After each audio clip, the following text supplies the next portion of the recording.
Hey there, today we're going to look at how to make a multiple choice quiz in Google Forms easily. So let's get started. First, open Google Drive. Over here, click on the New button at the top left. Then, from the drop down, select Google Forms. After that, click on Blank Form. Over here, give your form a name by typing it at the top where it says Untitled Form. Then, add a description below if needed.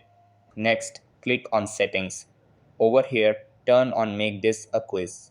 Then, go back to the Questions tab. After that, type your question. Over here, from the drop down, select Multiple Choice. Then, add your answer options. If you need more, click Add option. After that, turn on the required toggle if the question must be answered. Then, click on Answer key to choose the correct answer. Over here, assign points and add feedback if needed. Then click Save and Done. After that, preview your quiz to check everything. Then click Publish to make it available. And that wraps it up. Appreciate you watching. See you in the next.